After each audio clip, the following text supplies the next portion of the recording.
நம்மிடையே பொருளாதார ஆலோசகர் திரு சேதுராமன் அவர்கள் இணைப்பில். சார் வணக்கம், இணைப்பில் வந்தமைக்கு நன்றி. நீங்கள் இந்த பட்ஜெட்டை எப்படி பார்க்குறீங்க? ஒரு வளர்ச்சிக்கான பட்ஜெட்டு, ஒரு ப்ராஸ்பெக்டாக இருக்குது, இந்த வருஷத்துக்கான தேவைகளை நிறைவு செய்யும் அப்படின்னு ஒரு பாயிண்ட்ஸ் இருக்கிறதா நீங்கள் ஃபீல் பண்ணுறீங்களா? ஸோ இந்த பட்ஜெட் நார்மலாக தமிழ்நாடு பட்ஜெட்டில் பார்த்தீங்கன்னாக்கா வர வருஷம் வந்து எலெக்ஷன் இருக்குங்க. அதனால நிறைய என்ன சொல்றது அறிவிப்புகள் வந்து எலெக்ஷனை ஒட்டி இருக்கிற மாதிரி இருக்கு. 50% பார்த்தீங்கன்னாக்க வந்து நமக்கு தேவையான விஷயங்கள், அதுக்குண்டான MSMEக்கு கொடுத்துருக்காகட்டும் சரி, பிளஸ் அதர் இந்த சிஎன்ஜி, அதாவது இந்த மாசு கட்டுப்பாட்டுக்கு உண்டான வழிமுறைகள், நீர்த்தேக்கங்களுக்கு உண்டான இன்புட்லாம் பார்க்கும் பொழுது அது வந்து ஒரு ஒரு பெட்டர் இன்புட்டாக இருக்கக்கூடும் என்று எதிர்பார்க்கலாம்.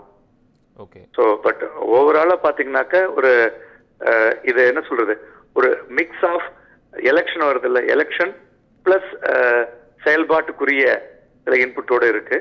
பட் இதுல ஒரே ஒரு விஷயம் என்னன்னாக்க, நம்மளுடைய ஸ்டேட் டெவலப்மெண்ட் லோன் அப்படின்னு சொல்லிட்டு எடுக்கக்கூடிய அமௌண்ட் வந்து பாத்தீங்கன்னா கிட்டத்தட்ட 10 லட்சம் கோடி ரூபாயை நெருங்கியுள்ளது.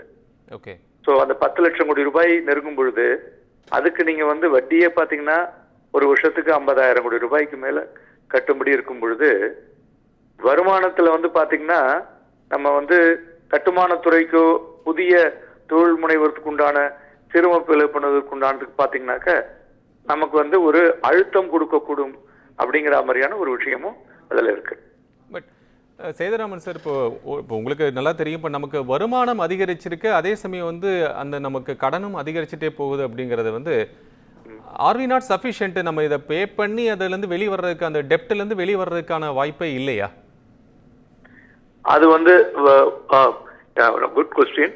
பட் அது இம்மீடியட்டா அது மாதிரி வரதுக்கு உண்டான வாய்ப்புகள் மிகவும் கம்மியாக தான் இருக்குன்னு சொல்லலாம்.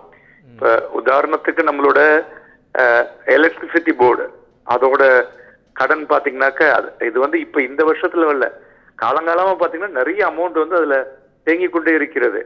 ஸோ அதுல இருந்து வெளில வரணும், ஒரு செல்ஃப் சஃபிஷியன்ட் ஆகணும்னா இதெல்லாம் என்ன பண்ணணும், ஒரு ஸ்ட்ராட்டஜிக்கா வந்து ஒரு ஒரு பிரைவேட் பார்ட்னர்ஷிப் மாதிரி உள்ள கொண்டு வந்து, இல்லைன்னாக்க உங்களுக்கு வந்து இந்த ஃப்ரீபீஸ் கொடுக்கறது வந்து யாருக்கு தேவை, அதுல வந்து அவங்க அந்த எலிஜிபிலிட்டியில வர்றாங்களா அப்படிங்கிறத பார்த்துட்டு அதே மாதிரி கொடுத்தாங்கன்னா அதுல வரக்கூடிய ஸ்லிப்பேஜ் எல்லாம் குறைக்கிறதுக்கு உண்டான வாய்ப்புகள் அதிகமாக இருக்கக்கூடும்.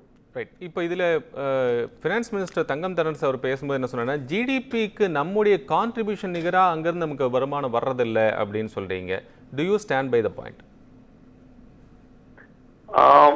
அதாவது அப்படி நம்ம ஃபுல்லா எடுத்துக்க முடியாது. சரி, இதுல வந்து அந்த அந்த ஜிடிபிக்கு எகென்ஸ்டா கொடுக்கறதுல ஒவ்வொரு ஸ்டேட்டுக்கும் ஒவ்வொரு கிரேடு வச்சு தான் கொடுத்துட்டு இருக்காங்க. அதாவது நம்மளதுல வந்து சிலதெல்லாம் பாத்தீங்கன்னாக்க ஒரு செல்ஃப் சஸ்டைன்டு. ரெண்டாவது இந்தியாவுக்கே பாத்தீங்கன்னா தமிழ்நாட்டில இருந்து இன்ஜினியரிங், மேத்தமெட்டிக்ஸ், சயின்ஸ், ஐடி இதுல இருந்து பாத்தீங்கன்னா இந்த துறைகள்ல இருந்து வேலை பாத்தீங்கன்னாக்க 35 to 40% இருக்கு. ஓகே.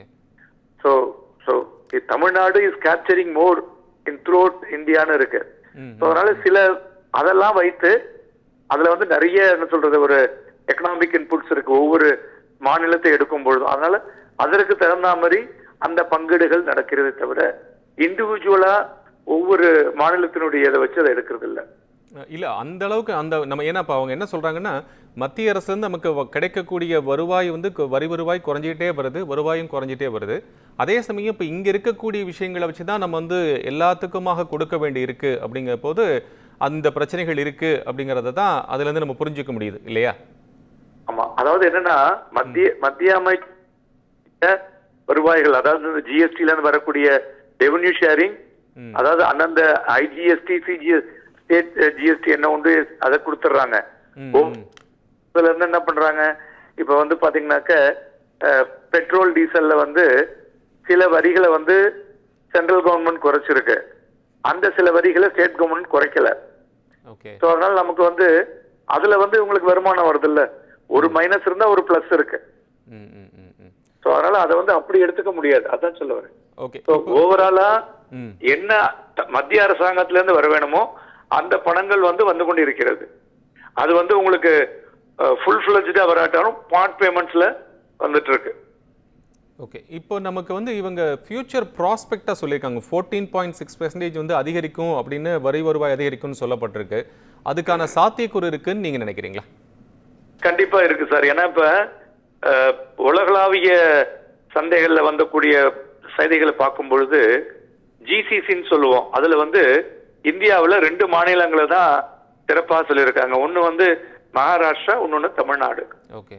ஸோ அதுல வந்து தமிழ்நாட்டை பொறுத்தவரையிலையும் ஜப்பானே தமிழ்நாட்டுல வந்து வியாபாரம் ஆரம்பிக்கிறதுக்கு அதிகமான ஒரு ஒப்புதலை கொடுத்திருக்கிறதாக கேள்விப்பட்டிருக்கிறேன். சரிங்க. ஸோ அதனால உங்களுக்கு வந்து நிறைய இண்டஸ்ட்ரி வந்து உள்ளுக்குள்ள வந்ததுன்னு வச்சுங்களேன், வருமானம் ஏறதுக்குண்டான வாய்ப்புகள் அதிகமாக இருக்கும். அதுக்கு இந்த சிப்காட் மாதிரி தொழிற்சாலைகள் பெருக்கம். எக்ஸாக்ட்லி. ஓகே. அதுக்கான அது ஒண்ணு. ரெண்டாவது பாத்தீங்கன்னா இப்ப வந்து எல்லா இடத்துலயும் என்ஹெச் உங்களுக்கு வந்து ரோடு, ரயில் அண்ட் ஏர்போர்ட், இது 3 கனெக்டிவிட்டி வந்து பெட்டர் ஆகிட்டு கொண்டு இருக்கிறது.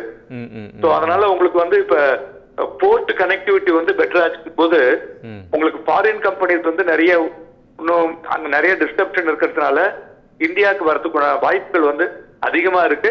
அதுல வந்து தமிழ்நாட்டை தேர்ந்தெடுக்கிறது பாத்தீங்கன்னாக்க மோர் தென் 60%.